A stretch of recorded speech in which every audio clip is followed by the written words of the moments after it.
Bonjour amis fidèles internautes Sénégal 7, ravi de nous retrouver dans votre nouveau numéro di leen souhaiter un très bon début de semaine comme ni ñu koy faral di defee saa su nekk ñu fas yéene nag amal waxtaan bu yaatu dañu koy tàmbalee rek ci premier point bi ki nga xamante ne moom moo doxoon ci procès Bah Diakhaté ak imam Cheikh Tidiane Ndao niki tey nag le juge bi daal di délibéré daal di leen di emprisonné 3 mois. Prison ferme amaan leen ku nekk 100 000 francs mu nekk nag verdict bi nga xam ne moom moo wàcc liñ leen doon toppee nag kii di Bah Diakhaté moom dañu teggi li nga xamante ni moom mooy benn délit bàyyika ak beneen délit bi ñu teggi nag moom mooy les faits d'offense à l'endroit d'une personne qui exerce une partie des prérogatives du président de la République donc ils sont reconnus coupables pour diffusion de fausses nouvelles donc loolu lañ leen toppee moom ak imam Cheikh Tidiane Ndao dinañu gën a yaatal ci point boobu bu baax a baax coowal pèlerin yi nga xamante ni nag ñoom ñoo waroon a dem aji mu am ay couac fële ca Air Sénégal mbir yi daal di jël beneen tournure fi ñuy waxee yéen nag ñu ngi leen di doog a convoqué pour ñu dem fële ci aéroport mën a wëyal li nga xam ne moom mooy liggéey boobu point boobu dinañ ci ñëw bu baax dinañ def round up aussi ci li nga xam ne moom moo amoon ci week-end bi muy wàllum setal bi amoon fii ci réew mi ñu bëri jàpp ne lu baax la mais nag yan mesure lañ ci war a jël pour mu mën a continuer donc loolu aussi dinañ ci taxaw bu baax a baax fi ñu koy jeexalee nag mooy ba tey rek coowal tabaski gi li nga xamante ne moom la ministre bi yëkkati jëmale ko ci wàllu woowu dinañ ci waxtaan bu baax a baax ak aussi Sénégal ñu bëri ñu ngi wax ne dañu war a liggéey te bàyyi politique bi donc loolu question la boo xamante ni dinañ ci taxaw bu baax a baax tey nag Bachir laa fi dalal Bachir Fofana donc comme d'habitude di la ziar di la souhaiter un très bon début de semaine. soxna Lalla merci beaucoup nuyu la bu baax nuyu waa Sénégal 7 fu waaye mënti nekk nuyu waa kër gi bu baax a baax am mbégte ñëw fii nu ñu koy defee saa su ne. te ñaan yàlla jàmm ñaanal ko waa réew mi yëpp.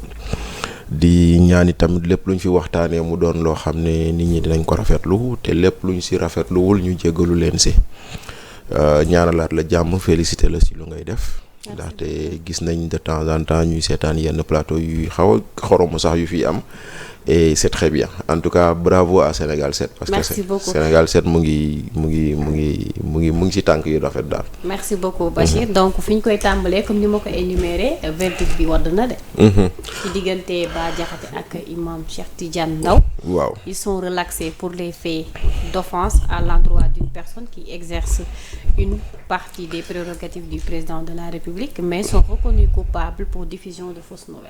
waaw xam nga Bah Diakhaté dafay live waxu Ousmane Sonko ak ay góor jigéen procureur jàpp ni loolu waru ko woon wax et heureusement d'ailleurs parce que lu tax ñu naan heureusement d'ailleurs parce que Ousmane Sonko ba muy wax ca université lui avait pris la précaution de dire premier ministre waxul président parti mooy wax kon nag procureur waane gu mu waane bon j'espère que duñ ma ci topp waane gu mu waane moo waral. lu tax ngeen di procureur dafa waane ba. si parce que le procureur a voulu être plus royaliste que le roi. Ah bon? yow nga ne man du ma boo génnee rédaction bi doonatuma reporter Sénégal 7 ma dajeek yow ci mbedd mi fële ñu jote ci leneen après ñu ne non c'est le reporter de Sénégal 7 qui est agressé alors que yow nee nga du ma reporter Sénégal 7 kon ça veut dire que waane la donc nit ki nee na man je ne suis pas le premier ministre qui parle je suis le chef de parti nit tontu chef de parti boobu nga ne lu tax mu koy tontu kon premier ministre bi la xotti war moom heureusement que sur ce délit la justice a dit que Bah Diakhaté deful dara kon maanaam maintenant ñu toppee ko diffusion de fausses nouvelles diffusion de fausses nouvelles bi lan la wund mooy lu mu wax ci Diomaye ci alalam et cetera maintenant nag xam nga la ma daan wax man démb ak barki démb loolu laay gën a wax tey ñun ñiy toog ci espace public bii di wax ñu ko tudd Bachir Fofana tudd Lalla tudd koo mënti doon benn lañ soxla ci yow mooy que tu sois responsable de tes propos que tu assumes tes propos te lu la ci fekk nga nangu ko yaa ngi may dégg kon nag nit ki bu waxee loo xam ne yoon jàpp na ni waxuwul man buñ ko jàppee awma ci lu may wax na yoon def liggéeyam rek laay wax na ma ko waxee woon ci Adama Gaye wax ko ci Serigne Saliou Gueye wax ko ci Pape Alé Niang noonu laa ko waxaatee ci Bah Diakhaté ma position n'a pas varié j'ai toujours dit les journalistes doivent être responsables mais quand bien même Bah Diakhaté du journaliste mais j'ai toujours dit ñuy wax ci espace public bi ils doivent être responsables. foofu dinaa fa ñëw mais xam nga kii Bachir foofu dama bëgg ñu taxaw fa tuuti. parce que bu fekkente ni procureur dafa dindi délit bi ñu doon jàpp ne looloo tax mu autosaisir. waaw donc dafa am leneen li muy révélé. li muy révélé mooy est-ce que réellement Bah Diakhaté looloo taxoon ñu arrêté ko. waa déet procureur da ko jàpp ndax lu mu wax ci Ousmane Sonko. procureur daf en fait fi ma bëgg a waxee mooy si c'était le cas. pourquoi mu bàyyi délit boobu. mais c'est parce que procureur du àtte procureur xam nga loolu mooy tax yenn saa yi nit ñi itam di juum le procureur n'est que partie au procès procureur mën na la toppee fukki tuuma nga dem juge bi bàyyi fukki tuuma yépp daanee la leneen comme procureur mën na la toppee fukki tuuma nga dem juge bi jël fukki tuuma yooyu yokk ci beneen boo xam ne procureur waxu ko woon procureur mën na la toppee fukki tuuma ñu dem juge bi dindi yépp ne la demal defoo dara loolu c'est pas un problème.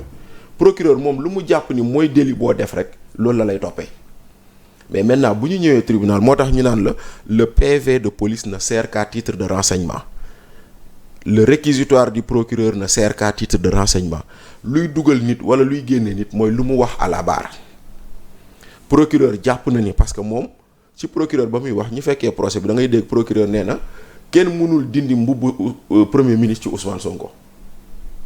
moom loolu la sukkandiku pour wax lu tax mu toppee ko offense. te loolu aussi mën na ko bañ a nangul. oui mais donc mais même si doo ko bañ a nangul mais du tey nit ki newoon na fii premier ministre waxul kon mënoon nañ dàq loolu. d'accord mais lu mu ci mënti doon moom procureur délit yu mu jàppoon ni moom la waroon toppee Bah Diakhaté toppee na ko dem nañ juge bi di àtte nga xam ne moom moo am cëggal gu yëm. àtte na nee na benn bi Bah Diakhaté defu ko beneen bi Bah Diakhaté def na ko. ok donc ñu teg ko ci daan moom ak Imam Ndaw léegi nag mu des lan atte bu jibee benn atte mënoo koo jël mu ñëpp kontaan si loolu amul fenn. Personne ne peut sur une décision satisfaire tout le monde ou c'est très rare. Donc képp ki nga xam ne kii d'accordul ci atte bi may nañ la nga dem kalaamewaat ko si attekaay bu gën a kaw. et puis jot nañu comme information que avocat wam di maître El Hadj Diouf nee na dina interjeter appel. voilà léegi bu interjeter appel dañ koy yóbbu cour d'appel ñu attewaat ko. d'accord buñ ko attewaatee bu boobaa. cour d'appel mën na ne la ñu àtte woon ca tribunal d'instance baax na mu dëggal ko la ñu àtte woon tribunal d'instance baaxul mu effacer àtte bi. loolu mën na fa am mais lu mu ci mënti am da nga naan Bah Diakhaté am na victoire ak défaite ndaxte am na victoire si lu ñu ko doon toppee ni dafa am xotti worma premier ministre lu mu doon wax am na défaite si lu ñu koy wax ci diffamation foofu la àtte bi toll. d'accord alors sànq wax nga benn wax bu am solo muy le sens de la responsabilité. wax nga ko mu ne nit looy wax wala looy bind parce que aussi ci espace bi ñu nekk parfois mun na am ay erreurs mun na am aussi interprétation yu différent tout à fait mais tey bu ñu tënkoo ci li nga xam ne moom mooy code de la presse bëri na ci article yu fa nekk presque début bi article 1 ba jëm 10 devoir lay wax ci journaliste bi ak droit bi tey ku ci nekk am nga droit sa source doo ko révéler mais suñu sukkandikoo ci L13 li mu wax mooy sooy bind il faut nga am une source parce que recoupement bi collecte bi ba ci traitement ba ci diffusion dafa war a jaar dans les règles de l'art donc tey am nañ benn plateforme bu fi nekk muy correct ñëpp jàpp nañ ni peut-être soo convoqué ay journalistes balaa ñuy dem dikk war nga mën a saisir correct ba pare non non du ñëpp loolu ñëpp waa correct ñoo ko bëgg juste waa correct ñoo ko bëgg voilà juste dafa am ay syndicats yoo xam ne peut-être teg nañ leen fi mais tey ci sens de la responsabilité aussi yow miy bind wala yow miy wax war nga ci bàyyi xel bu baax a baax ba xam ne yoonu police bu taxawee yow aussi di nga am les éléments qu'il faut. waaw xam nga sànq yow yaa waxu sens de responsabilité. xam nga sens de la responsabilité moo war képp koo xam ne ki dafa nekk ci espace public bi xam nga luy espace public mooy penc mi ñu nekk lu ñuy def man ak yow nii waxtaanee lu xew ci réew mi nga waxtaanee ko ak keneen nga waxtaanee ko ak keneen d'abord dafa am lenn loo xam ne dafa bokkul ci sunu aada xam nga mooy lan parler de la vie privée des gens. man musuma nangu musuma d'accord kuy wax ci vie privée nit parce que la may wax samay xeetu bon bëgg naa dem ñu ma koy nëbbal kon bëgguma wuññi suturay keneen. donc par principe la vie privée des gens n'apporte rien dans l'espace public muy benn. jëlal coowal Ousmane Sonko Adji Sarr lu muy rëy yëpp man musuma cee wax. parce que je me suis interdit de parler de ça par contre ce qu'il y a autour de l'affaire j'en ai parlé mais moo def wala deful musuma cee àddu parce que j'ai toujours dit loolu justice dina ko àtte. ok man principe boobu laay doxee donc parce que j'ai pris ma responsabilité. de dire am na loo xam ne jomb naa di ko wax ci penc. d'accord kon ku nekk nag maintenant ñàkk loolu terewul nag dafa am ay responsabilités yoo xam ne dafa tegu ci kaw nit rawatina ñii nga xam ne ce sont des journalistes parce que penc mi dafa yaatu. chroniqueur du journaliste animateur du journaliste. yaa ngi dégg présentatrice du journaliste. mais yow mii doon journaliste dafa am lu ñu tegu sa kaw mu tudd code de la presse. code de la presse moo la wax lu nga fu ngay tënku ak foo dul tënku lu nga war a wax ak loo warta wax ci biir loolu dañ la ne journaliste warul wax lu amul source. lu amul source. maintenant nag doontele ci biir code de la presse boobu tamit nee nañ la. le journaliste doit protéger sa source. parce que bis boo noppee protéger sa source bis boobu noppi ngaa doon journaliste. loolu tam na leer.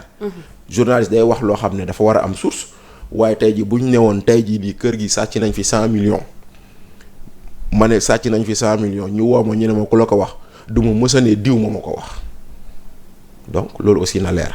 donc de ce point de vue la responsabilité c'est le pendant de la liberté d'expression. liberté d'expression dañ ko may ku nekk waaye may nañ la tamit nag nga am responsabilité ba li ngay wax nga xam foo koy teg. moo di ne benn tere nañ la nga wax ay documents secrets. tere nañ ko journaliste. tere nañ la nga wax des documents des choses qui peuvent mettre en péril l'unité nationale. tere nañ la nga wax loo xam ne day indi xeet problème xeet waasoo xeet ak yu mel noonu xam nga tey jii nii correct boobu nga tudd ak association journaliste yi man xam nga lu ma leen meree xëy na da nga si ñëwaat après mooy 2 poids 2 mesures sur les mêmes faits. Sur les mêmes faits c'est du 2 poids 2 mesures parce que c'est à la limite c'est comme si on agit à la tête du client te malheureusement loolu warul nekk taxawaay organisation de journalistes. parce que tey jii boo jëlee cas journal La Tribune journal Le Quotidien la ñu bind bu la neexee nga ne yow doy la mais la ñu bind am na cëslaay ndaxte ils ont repris un article qui cite et jusqu'à citer des références de lettres kon nag lan la bu fekkente ne ñoom def nañ loolu la ma doon xaar man et ça aurait été simple mooy de voir un démenti du ministre de la justice xawma des forces armées un démenti de la DIRPA wala un démenti de la primature. Comme ça au moins on saura que ñi lu ñu wax amul mais ñu ne leen yéen seen source bi doyul kan mooy vérifier lan mooy source bu doy ak bu doyul xam nga vouloir dire que yéen lu ngeen bind doyul sax c'est à la limite vouloir. waaw mais foofu Bachir fi ma bëgg ñu taxaw fa aussi c'est important. mooy. xam nga daf ci am décision yoo xamante ni Diomaye bu ko président Diomaye bu ko jëlee. ñu bëgg ko coller Sonko loolu aussi dafay compliqué. mais c'est parce que Sonko amul prérogative. mais c'est parce que c'est Sonko qui se comporte ainsi. sama question. waaw allez-y. donc tey bu fekkente ne aussi parfois certes Diomaye il reste le président de la République du Sénégal. oui. tey yàgg nañ fi jël ay colonel di leen détacher wala di nommer. loolu ci prérogative am na ci droit. léegi pourquoi mu nommer kenn détacher ko rek. mu am coow te mu nekk droit absolu ci moom. non. ba ñu commencé di ci bon defal ndànk lan la les Sénégalais ont le droit de s'interroger sur tout les Sénégalais ont le droit de commenter tout nañu nangu loolu ba pare. tey jii boo def émission bi chaque jour bu ñu xëyee gisatuñ la nga koy def nit am na droit ne xanaa dañoo dàq Lalla dafa démissionné xanaa Lalla dafa dem feneen xanaa kay ñu war ko mën a nangul nit ñi. bañu ma loolu Bachir. mais dama ne. waaw lu tax le cas de Kandé. mais je suis en train de te répondre. mais je suis parce que ñaata nit lañ fi. waaw changé. je suis en train de te répondre. d'accord. loolu mooy benn Moussa Fall wàccee nañ ko. coow nañ ko wala coowuñu ko coow nañ ko. non coowee wuñ ko nii. waaw mais justement. waaw mais d'accord. coowee wuñu ko nii mais coow nañ ko. geneen ak keneen wàccee nañ ko coow nañ ko xam nga lan mooy problème du Kandé bi du wàccee bi affectation bi la. waaw léegi lu tax mu jur problème. parce que c'est simple il y a deux choses président de la république mooy fal ku ko neex fu ko neex. constitution moo ko may loolu. président de la république mooy le chef suprême des armées. loolu mooy benn. ñaareel bi naam am na décret boo xam ne Macky Sall moo ko jël balaa moo dem le 29 mars pour ne léegi nommer un attaché militaire mën na nekk colonel comme mën na nekk général. tey jii nii ñoom décret boobu la ñuy yëkkati pour ne gis ngeen décret bii nii mais lan la ubbil parenthèse foofu décret bii def conseil supérieur de la magistrature diggante boobu lañ ko jëloon ñu dindi ko lu tax bii dindiwuñu ko. waaw lan nga wax sa début wax. waa xaaral rek maa ngi ñëw décret bii nga xam ne tey jii moo jox waa PASTEF seen récépissé ci période boobu lañ ko jël lu tax dindiwuñu ko kon ça veut dire que vouloir nous dire que oui les derniers moments de Macky warul woon jël benn décret loolu c'est pas légitime bii nii si boo décret la bokk et pourtant ñu koy brandir xam nga c'est de la nu mu tuddati c'est un faux argument. non Bachir li nga wax sa début wax. c'est un faux argument dafa résumé yow li nga mujj. mooy lan suñ mën a dégloo. mooy parce que da nga ni am na dès que mu am prérogative. déedéet amul lu ci remettre waaw mais en déedéet cause. si man on ne peut pas le président a la prérogative de nommer qui il veut mais man mais may ma le président a la prérogative de nommer qui il veut mais man il peut pas me nommer chef des armées voilà.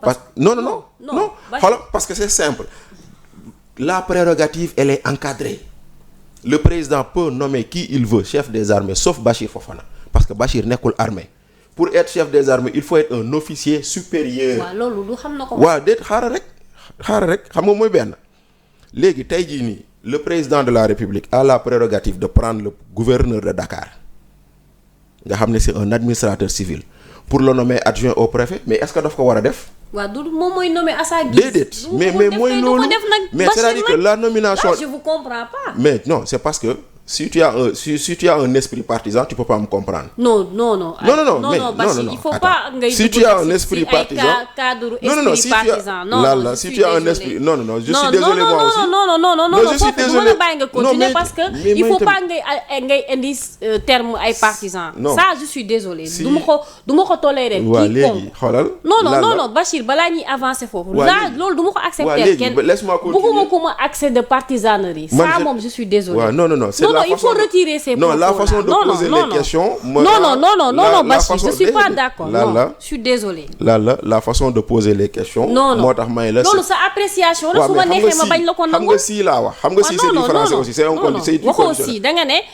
question partisanerie si tu as un esprit partisan. mais loolu moo fi amul place. si laa wax si c'est du condition. mais loolu amu fi place. waaw xam nga le si c'est du français aussi. non mais j'ai pas été affirmatif léegi maintenant. je suis désolé parce que man du ma nangu. nit di ma taxé je ne vous taxe de rien du tout. non je ne vous taxe de rien du tout. ma su ma ko nangul waa APR du tey laa koy nangul waa PASTEF. man voilà je suis désolé mais je ne vous taxe de rien du tout j'ai dit si je continue maintenant je dis le président de la République nomme qui il veut où il veut quand il veut.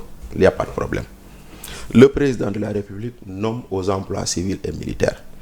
Mais dama ne le président de la République par élégance ne peut pas prendre un CEMAT chef d'état-major de l'armée de terre pour le nommer à un poste dédié à un colonel. ndaxte tey jii nii d'habitude la tradition veut que les généraux soient nommés ambassadeurs loolu mooy benn bi ñaareel bi la fonction prime sur le grade on est dans les forces armées. Et lui, sa fonction de chef d'état-major de l'armée de terre est plus importante que son grade. On n'a jamais nommé un CEMAT attaché militaire. Tey jii mënoo jël gouverneur d'une région pour le nommer adjoint au préfet.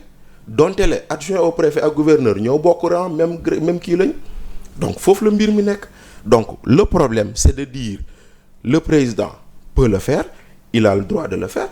mais peut-être que la morale et l'élégance lui interdisent foofu la mbir mi nekk tey jii Bassirou Diomaye dara terew ko mu namee jabaram premier ministre Bassirou Diomaye dara terew ko mu namee jabaram président assemblée conseil économique et social mais est-ce que morale war na ko tax mu def ko et voilà donc foofu la débat bi nekk dire que war na ko def oui ndax mën na ko def oui mais est-ce que tey jii nii la pratique républicaine l'autorise non kon nag mbir mi débat bi foofu la nekk. ndaxte on ne peut pas prendre un gouverneur pour le ramener au poste d'adjoint au préfet parce que lu mu def nii c'est ramener Kandé au poste boo xam ne bii nii il l'a dépassé ndaxte attaché militaire dans la tradition armée on la donne à des gens yi nga xam ne ils ont le grade de colonel, il leur reste à peu près 1 à 2 ans pour aller à la retraite et ils n'ont aucune chance de passer général. D'habitude ñoom la ñuy loolu te d'habitude bu ñu la koy jox sax c'est sur proposition dañu ñëw seet si la ne la lan la dañu la bëggoon nommer attaché militaire est-ce que bëgg nga boo nee waaw ñu nommer la ko. Donc c'est vraiment une nomination sanction maintenant nag génnee ko armée chef d'état-major man waxuma loolu nomination bi laay wax donc tey jii nii Moussa Fall génnee nañ ko au commandant de la gendarmerie amul lu ma ci wax parce que c'est la prérogative du président mais boo génne woon Moussa Fall au commandant de la gendarmerie pour le nommer commandant de légion là dinaa ci wax parce que damay jàpp ni c'est dégradant foofu la mbir mi nekk man foofu laa taxaw. D'accord. Alors dañuy tëj point boobu très rapidement ñu dem ci beneen point bi muy wàllum pèlerin yi sànq annoncé naa ko maa ngi doon wax que ni am na ci vol yoo xam ne dafa retard donc Air Sénégal yàgg na am ay problème te yaakaar naa aji màkk at bu jot dafay am tey Air Sénégal problème management la am ñu bëri ñu ngi koy wax c'est le moment nag ñu tirer sur les cordes ba lii gëj fi am parce que retard de vol yi li muy am dafa bari ça date pas aujourd'hui.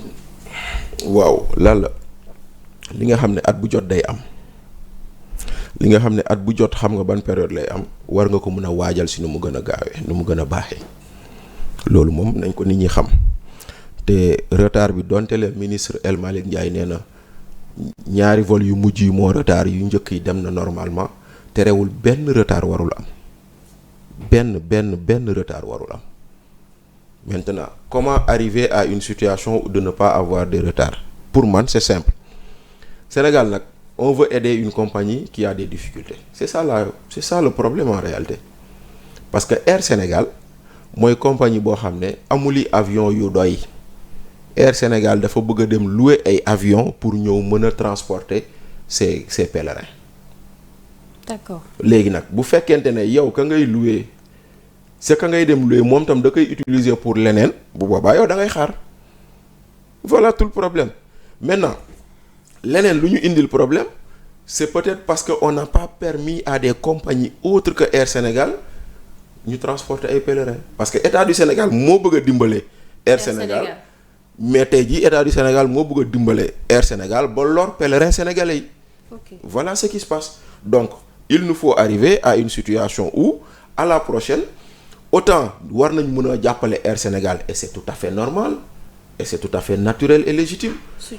soutien bi parce que nous voulons quand même une compagnie nationale forte mais day fekk suñu compagnie nationale boobu noonu mu am ay avions yu baax mu def des vols réguliers. am nañ ay avions de dernière génération. oui mais bon avions yooyu noonu c'est pour d'autres lignes xam nga bu fekkente ne tey jii nit ñi dañoo war a dem Paris wala dem Milan wala war a dem Conakry nga bëgg a jël avion Conakry boobu pour yóbbu waa Jeddah bu boobaa waa Conakry dañuy xaar ak waa Milan ak waa Paris. donc retard yi loolu moo koy indi. exactement moo tax may la Air Sénégal lu mu am ci avion doyul. d'accord léegi nag maintenant donc yow su ma la déggee ñeneen ñi nga xam ne ñoom la ñu privé ñu bañ a yóbbu pèlerins yi. loolu mënoon na nekk secours. mënoon na nekk secours. mënoon nañ par exemple on dit que le Sénégal on amène 10 000 pèlerins à la Mecque. Okay. On dit waaw yéen Air Sénégal on vous donne 50% des pèlerins. yeneen compagnie jox nañ leen yeneen kii. donc ça aurait permis peut-être que mu am ñeneen ñu si dugg mais dans tout état de cause on espère que fii lay yem. on espère que y aura pas d'autres couacs parce que démb dégg nañ ministre bi wax. jóg na nee na les vols vont reprendre tey lundi ak suba mardi te incha allah yàlla na defee noonu ba ñëpp dem si jàmm. dellu si jàmm mais lu mu ci mënti doon il faut quand même ñu xool la situation de Air Sénégal. ndaxte tey jii nii ñun ñii nga xam ne ay Sénégal lañ bëgg nañ suñu compagnie dox. mais nag bu fekkente ne suñu compagnie day dox à notre détriment dañuy dem feneen ndaxte mënoo jël Air Sénégal nga ñëw ñu ne la le vol c'est à 8h nga toog ba midi demoo mënoo jël vol Air Sénégal nga ñëw ñu naan la non vol bi c'est reporté jusqu'à demain te xamoon yow ndax da nga yor soxla wala yeneen ak yeneen donc loolu yëpp. c'est des choses yoo xam ne sénégalais yi dund nañ ko ak suñu compagnie nationale de sorte que les gens préfèrent aller ailleurs. mais xam nga appel d'offre bi aussi ça date depuis très longtemps. oui mais justement loolu noonu c'est parce que c'est l'ANACIM. ok c'est pas Air Sénégal mais c'est ANACIM qui décide c'est l'ANACIM qui n'a pas décidé d'ouvrir des vols spéciaux ou des vols pour les autres compagnies. Donc foofu la mbir mi nekk mais maintenant bon j'espère que la prochaine fois dinañ ci jàng ay leçons maintenant man beneen bi aussi damay toog ba mu yàgg ma ne état dafa war a génnee loxoom ci pèlerinage. lu tax nga wax ko. dama jàpp ni boo ko bàyyi les privés yi nga xam ne ñoom c'est des voyages privés ndaxte ñii ñu ngi dem Umra ñu ngi dem. Fès ñu ngi dem feneen ñu ngi dem ziyaara ji. ñaa ñuy dem nan la ñuy demee n'est-ce pas c'est des vols réguliers et privés. dégg nga ci coow. déedéet kon lu tax mënuñoo essayer loolu. waaw mais loolu aussi buñ ko continuer Air Sénégal day dee. non Air Sénégal du pèlerinage moo koy dundal xam nga la moo war a dundal Air Sénégal mu am des vols réguliers. non je sais mais xam nga tey pèlerinage même bu nekkee benn 30% Air Sénégal war na mën a yóbbu. waaw loolu laa wax dafa moo tax sànq ma ne la nañu jël part bu gën a rëy ci pèlerin yi jox ko Air Sénégal ubbil. privé yeneen loolu mooy benn bi. mais voilà mais beneen bi loolu noonu c'est pour les transports de vol mais l'organisation du pèlerinage laa wax. damaa jàpp ni foofu noonu quelque part l'État devrait essayer de génne loxoom ci kii bi complètement quoi parce que gis naa j'ai vu beaucoup d'organisations privées qui font dans le Umra qui font dans les pèlerinages à Fès ak feneen et ça marche doo ci dégg coow. mais xëy na quelque part il faut essayer ça je ne dis pas qu'il faut le faire mais je dis il faut essayer. non aussi benn problème dafa am mooy Sénégal situation bu am ñu ne état bi. voilà loolu moo tax parfois tamit nga détacher leen du yomb. moo tax nag maintenant si tu retires l'état de cette situation en disant que quota Sénégal parce que c'est vrai que aujourd'hui le Sénégal a un quota à la Mecque. et quota boobu noonu dañ koy jël séddale ko entre la commission générale au pèlerinage et les privés. mais xëy na sax. pour man quota commission générale nañ ko jox yëpp privé bi ñu xool benn année qu'est-ce que ça donne bu dee def nañ ko nag baax na. madame ñu dem phase test. bu dee def nañ ko baax na. ñu continuer si bu dee def nañ ko baaxul ñu dellu si lu ñu xam. xëy na peut-être que ça avec une meilleure organisation. solution du ñàkk te loolu aussi je crois que moom la ñu gën a soxla. par rapport ak loolu espérons que ni ñu mujjee convoqué tey. dinañu mën a jël vol ba mën a dem parce que aussi am na ci ku ma ci déglu nee na. retard yi ni muy répercuté woo ci Air Sénégal noonu lay répercuté woo ci ñoom ci seen dépenses yi. mais effectivement parce que journée boo perte da nga koy dabuwaat jëlaat beneen hôtel. te da nga koy fay. mais c'est vrai parce que te yow fay nga sa billet fay réservation fay lépp ba pare. parce que tey jii nii y a un manque à gagner déjà Air Sénégal da la war a yóbbu la da lay dem dëkkali hôtel. n'est-ce pas. da lay yóbbu hôtel. lekk bi naan bi yooyu moo la koy yore donc loolu c'est des charges supplémentaires yoo xam ne moom da koy fay. beneen bi. yow tu devais arriver à Jeddah pour après nga dem Médine wala Makka. et puis am na ñoo xam ne étape Médine bi dañ koy tëb. voilà am na ñoo xam ne parce que Médine Umra la en fait. voilà boo defee aj ba pare ngay kii léegi nag fu mu toll nii am na ñoo xam ne avant aj bi la ñuy dem def seen Umra ñëw. léegi boo waree dem nga ñëw foofu noonu déjà réservé nañ hôtel bi boo ñëw da ngay fay. effectivement waaw boo egsee foofu noonu nga war a def 3 jours supplémentaires par rapport aux 3 jours que tu as perdu tu les payes encore donc c'est des charges yu nga xam ne quelque part. dafay bëri maintenant kan moo koy fay est-ce que dañuy dédommager loolu yëpp mu doon ay questions yoo xam ne ñun xamuñu ci lu bëri mais au moins on va dire que chaque retard a des conséquences économiques terribles. c'est important. alors Bachir def nañu génn nañ ci week-end bu am solo muy week-endu set setal alors ñu bëri jàpp ne lu ñu woote pour Sénégal. yaakaar naa Sénégal yëpp la concerné tul parti politique ou autre. de ce fait gis nañu ci ay nit yoo xam ne peut-être nekkuñu ànduñu ak régime bi. mais génn nañu woote appelu président de la République. sa appréciation ci loolu parce que am na si ñoo xam ne dañu doon wax ne même leader candidat yeeg yeneen leaders yi waroon nañu mun a génn imprégné wu parce que il faut que Sénégal bu élection jàllee ñu xam ne dañu war a dem ci liggéey. yow lan mooy sa appréciation ci loolu. xam nga yenn saa yi dañuy bëgg présenter day mbir yoo xam ne comme des nouveautés alors que c'est de la continuité. Set setal bi c'est de la continuité. fii la nekkoon bu leen fàtte ni Macky Sall da kaa woote. defe naa en 2021 mu def ko ñaari édition mu def ko janvier 2022 je pense janvier 2021 février 2021 Covid ñëw ñu arrêté ko parce que dañoo waxoon premier samedi du tous les premiers samedis tous les premiers samedis du mois. ok loolu la président waxoon ñu dem ba Covid jeex le ministre Ablaye Sow féetewoo mbir mi Ablaye Sow organisé na 17 bésub seetal ci réew mi il en a organisé 17 kon ça veut dire que sénégalais yi xamoon nañ ko donc bu président Diomaye ñëwee teguwaat ci loolu c'est la continuité, c'est bien. Maintenant dafa am ñaar yoo xam ne dama ci taxaw tuuti benn bi mooy li nga wax appropriation moo ci manqué. ndaxte ba ko Macky Sall doon def wala ay nitu Macky Sall dañoo jàppoon ni politique la ñii ñoo bokk ko def ñu ne na ci ñëpp ñoo bokk te ñoom ñoo doon wax démb politique la. kon bu fekkonte ne ñoom démb ba ko Macky Sall wootee ba ñu demoon wuyu ji ñoom xëy na ñoom bu ñu wootee ñeneen ñi wuyu ji leen. xam nga loolu moo tax toujours rek ma naan lu waay di def rek na ci sóoraale ëllëg. parce que bis dina ñëw nga toll situation boo xam ne yow lay war. te boo wootee bëgg nga ñëpp wuy si la. donc loolu mooy beneen bi c'est le défi de la pérennisation ndaxte il ne sert à rien lal xëy chaque jour di bale Bachir xëy chaque jour di saltel. loolu mooy la vraie question. voilà maintenant loolu pour mu mën a dañ il va falloir que ñu xam ni Bachir bu saltelee dañ ko war a teg ay daan. alors kon yow d'accord nga ci ñi di wax ne dañu war a commencer pénaliser. mais bu baax parce que aussi culture la boo xam ne sénégalais yi adopté guñ ci. ma ne justement nag on doit éduquer le sénégalais à adopter cette culture. ok man mënumaa d'accord lan la di bale chaque jour Bachir di saltel chaque jour. mënul nekk de. mën a nekk lu ñu lay wax fukki di gas fukki di. suul lan moo fay bën na fay bëri. foo bale waat ko. kon nag ñu ngi ñaan nag lii commencé na wéy. benn ñu ngi ñaan lii commencé na ci ñëpp dugal seen loxo ñaar ñu ngi ñaan lii commencé képp ku ci nara indi lu koy yàq nañ dal sa kaw. waaw. man xoolal d'accord man damay dawal sama oto. policier jàpp ma dem fay. parce que nangu naa ni damaa def infraction. gis nga la culture de la sanction tant que ñun dugaluñu ko suñu bopp am na yu bari yoo xam ne dañuy jàpp ni. kenn moomu ko mbeddum buur la mais mbeddum ñëpp la. mbeddum buur la mooy ku nekk def ci lu ci war bale li nga war a bale. mais chaque jour nga gis élément UCG yi bale mbedd mi chaque le lendemain nga gis mu salte wat. effectivement. chaque jour nga gis élément ferraille yi bale tali bi le lendemain nga gis mu salte wat mais loolu ba kañ. donc dañu war a pénaliser. on doit sanctionner les gens qui pensent que mbedd mi lu leen neex def. UCG jéem na yar sénégalais yi mais sénégalais yi bëgguñoo yar seen bopp on a mis des points normalisés pour les ordures.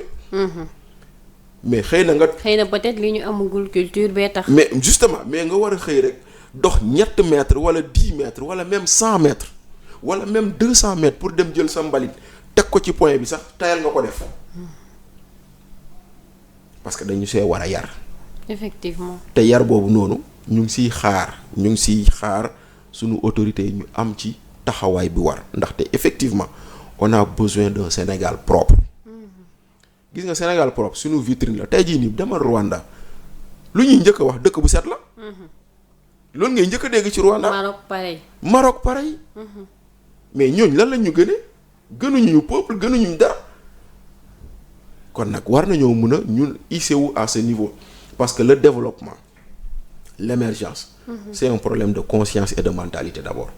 te nag ci acte yooyu noonu ngay xam effectivement fan la ñu bëgg a dem. alors gis nañu kii di Matar Ba. mu génn bokk ci ñi initier set setal bi. ñu gis Bamba Fall gis ñeneen mais man je crois que c'est des actes à saluer au lieu de penser à la politique xam nga wax naa ko sànq sama biiri point ma ne. Sénégal il va falloir bu élection jàllee nag ñu concentrer wu sur le travail. waaw mais je suis d'accord. parce que c'est à magnifier mais gis naa ne am na ñoo xam ne peut-être ñu ngi pointer du doigt di xalaat cadre politique. il faut tamit loolu nit ñi bàyyi ci xel. xam nga tey jii nii. les Sénégalais bu ñu leen wooyee si lu ñu leen woo quand il s'agit de l'intérêt général ñëpp dañ ci war a bokk dem. ñëpp dañ ci war a bokk dem wuy ji mais encore une fois nee naa la Ablaye Sow def na fi 17 journées de set setal chaque mois mu def benn ba la dernière journée bu mu organisé en tant que ministre mu ngi ko organisé defe naa novembre ou décembre 2023. après comme on entrait dans un cycle électoral mu arrêté. mais parmi les 17 yu mu organisé dans les localités où il y a des maires qui sont de l'opposition kan nga ci gis maire bu taxaw kenn kon maanaam la nouvelle opposition est plus républicaine que l'ancienne opposition parce que ñoom Bamba Fall ak Matar Ba nga xam ne ci nguur gi daanu lañ bokk nañ daan wootee démb ak barki démb ñu génn noonu la ñu woote waatee tey ñu génn et je salue dans ça la posture de Thierno Bocoum. Effectivement. Thierno Bocoum génn na ñu ne noo day gisal mu ne leen mais yéen démb ak barki démb dama daan génn na ma daan génnee dëgg la nag effectivement na ma daan génnee démb ak barki démb noonu laa génnee tey parce que effectivement il est constant et luy intérêt général bu ñu ci woote na si ñëpp wuyu loolu mooy luy dëgg gis nga bu ñu xasee def lu ñuy def compétition électorale bu jeexee xam nga ban compétition mu war a taxaw liggéey c'est la compétition du développement effectivement et la compétition du développement passe par le travail maintenant bu boobaa ku nekk lu mu war a def mu def ko sénégalais yi apprécier te loolu nag vraiment. parce que yemul ci kaawu Bamba Fall beeg ñoom Matar gis nañu aussi ñu ngi indexé Djibi Gueye Ndiaye xam nga quelqu'un comme Djibi Gueye Ndiaye au sein de Pastef mu taseeg l'ancien ministre Antoine Diome ñu nuyoonte saafonte ñu bëri ne non warul jor posture boobu xam nga bëgg ci def débat boo xam ne man je crois que bu lépp jàllee tey. Djibi Gueye Ndiaye nuyu Antoine du tere Antoine bu justice waree def liggéeyam day def liggéeyam. dama ne Djibi Gueye Ndiaye waa Xombol la Antoine Diome di doon waa Xombol kon lan moo leen war a mën a tere ñoom ñu bokk toog waxtaan dara gis nga la politique ce n'est pas de l'animosité. mais malheureusement waa Pastef ñoo dugal animosité ci den diggante ak relation politique ak ñu bëri loolu moo indi. yenn actes yi boo ko gisee sax da leen di jaaxal parce que ñoom ñoo fi indi animosité boobu ñoom ñoo fi indi situation boobu parce que ñoom ñoo doon xëy fii nii nan lañ doon ñoom waa Pastef ñoo doon wax Antoine ñàkk jom wala waxuñu ko fi gis naa El Malick Ndiaye bind ko ba tey mais tey jii El Malick Ndiaye ku ko waxoon il n'a jamais pensé que moom dina nekk ministre xëy na sa dignité de ministre aujourd'hui on doit la respecter. mais moom hier il n'avait pas respecté la dignité de Antoine Diome moo ko doon bind ci page Facebook Antoine ñàkk jom ñeneen ak ñeneen di ko wax kon moo tax ñoom ñi nga xam ne dañ leen dugaloon ci animosité parce que dañ leen tàggatoon ci animosité ñoom la jaaxal mais une relation normale dafa war a am mën na am sax Antoine Diome et Djibi Gueye Ndiaye xëy na ay mbokk lañ te ñi xamuñu ko. c'est possible parce que waa Xombol googu noonu bëriwuñu bëri koo xam ne bi ñoom ñëpp war nañu. mën nañu war a bañ réeroo te duñu xamante. mën nañ lool. mais man Djibi man je le connais personnellement. ok parce que man Djibi dañoo nekk xale ma mu ñëw Ziguinchor. parce que sœuram lañ dëkkaloon suñu benn koñ. ok mais alors man sama nijaay la parce que ñama foowandoo ay nijaayam la ay nijaay ñi ñëpp tonton Djibi lañ koy wooyee. d'accord mais est-ce que ça pour autant. war na mun tax mu dajeek Antoine Diome mu nekk un problème kon ça veut dire que Ousmane Sonko warta mun dajeek Antoine Diome te ñoom ñaar ñu jàngandoo est-ce que xam nga ni Sonko ak Antoine Diome ñoo bokk génnandoo ENA. d'accord alors kon nag te ñoom ñaar suñ dajee loolu war na neex. mais non xoolal c'est-à-dire les positions politiques c'est une chose les relations humaines c'est autre chose. Il nous faut savoir garder les relations humaines quelles que soient les positions politiques. Effectivement. parce que man loolu laa jàng ci lu Djibi ak Antoine def. maintenant nag ku si jàng leneen c'est parce que dañ la tàggatoon ci animosité dañ la tàggatoon ci noonante iñaanante plutôt que adversité. et la politique elle doit être de l'adversité et non de l'animosité ni de la haine. fi nga daanelee fa la ñuy jeexalee muy waa opposition bu bees bi. wax nga ko léegi nañu woote ci nañu bàyyi animosité bi. donc ba ci opposition bi aussi. oui il y a une manière de s'opposer. oui parce que comme ni ma ko waxee bu fekkente ni aussi animosité boobu moo nar a continuer dana compliqué. waaw. te aussi comme ni ko waxee chef de l'opposition ba tey gisaguñ ko. ah gis nañ ko démb de ci lu ma lire léegi ci presse bi. kan la. nee na créé na RSE. kan Amadou Ba. ah kon finalement kii bi démission bi dëgg la. ah xaw ma dëgg la am du dëgg la. ah non Bachir yaay dangay wax mu leer nag. ah gis naa parce que loolu dañ ko doon laam-laamee kenn nanguwu ci wax lu sori. Amadou Ba waxul woon dara lu leer. Amadou Ba dégguñu waaw waxul woon dara lu leer dégguñu ko mu wax dara lu leer waaye day démb day dajale na ay nitam créer parti politique bu tudd RSE. RSE. waaw ok Renaissance sociale pour l'émergence. renaissance sociale pour loolu exclusivité la. Voilà. Sénégal 7. Léegi Bachir Fofana nee na Amadou Ba créé na parti bu tudd. mais loolu c'est sur les réseaux depuis waaw démb. non xaaral rek Bachir. Mais c'est dama depuis bëgg mu hier. leer rek dama bëgg mu leer nga ni parti bi nu mu tudd. RSE Renaissance sociale pour l'émergence loolu depuis démb. renaissance sociale pour l'émergence. waaw après ngeen joxe seen appréciation. ci waaw commentaire yi. nu ngi mais man je trouve que c'est une bonne chose aussi. mais oui mais attends gis nga un pays. parce que Amadou Ba bu génnul APR man je pense pas que. non Amadou Ba n'avait plus sa place à l'APR. waaye. il faut le dire clairement ndaxte yow mënuñu laa tànn ci parti tànn la ci coalition nga xëy ñu jiital la ñu galgal la faxastal la ba nga daanu mais c'est la vérité. d'accord kii njëkk a galgal Macky Sall Amadou Ba c'est Macky Sall. mais man Bachir nag thèse boobu man ànduma ci xam nga lu tax ànduma ci. parce que Amadou Ba amul lu ko Macky Sall defal. d'accord. vrai ou faux. waaw léegi nan la ko mën a defalee tey suba ba pare ngeen ni moom moo ko yàqal. waaw mais yow tey jii contradictoire. mën nañoo juboo léegi xulóot léegi nii saa ngi léegi di tàngal dënd fii nii ba ma waxee ni c'est da nga am respect partisan. waaw mais man loolu bëgguma ko. waaw léegi ku ma ko wax dama la non. waaw léegi boo ma ko waxee sur le champ lañ koy réglé parce que man léegi du ma nangu ku ma taxé fenn. waaw léegi nag déjà yaa ngi nii di wax boo déggee ni may waxee bu la neexee nga ni APR laa bokk. waaw léegi xoolal dëgg la wala waaw léegi na xaaral ma kon ñëw jeex na. léegi na xaaral ma ñëw Amadou Ba Macky Sall da koo tànn ba mu koy tànn amoon na possibilité def beneen choix mu def choix Amadou Ba. waaw.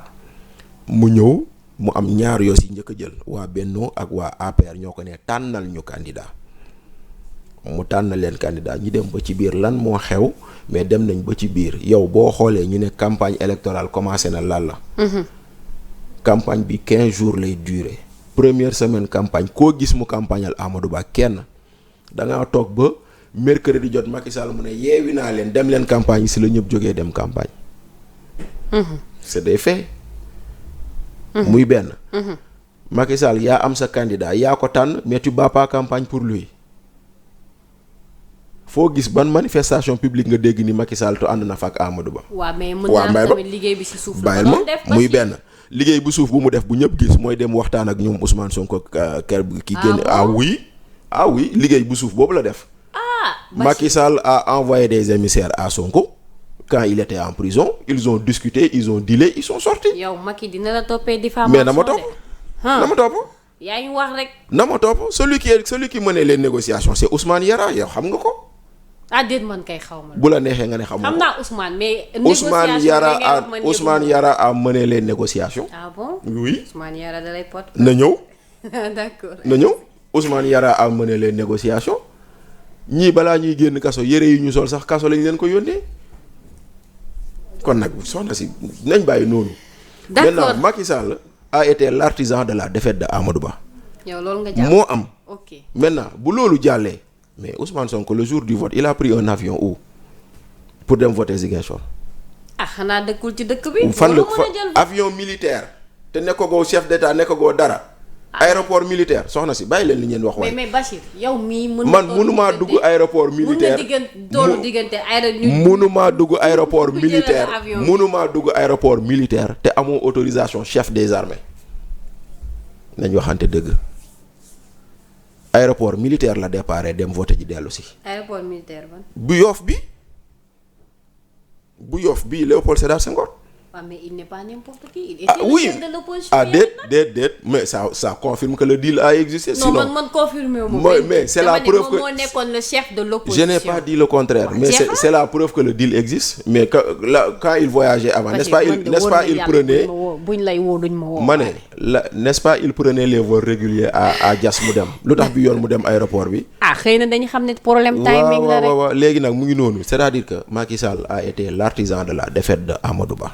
ko wax parce que il a été parti dealer avec Sonko et Diomaye ba génne leen. léegi maintenant bu loolu jàllee Amadou Ba waa APR ñu ngi xëy di def seen tournée de mobilisation ou de remobilisation. des troupes boo xam ne kenn tudd ko kenn taasu ko bu ko neexee mu ber lang boppam. donc ñoom APR dañuy nekk da nga bëgg wax ne dañu nekk di remobiliser wu sans lui. mais si parce que Bachir loolu tamit.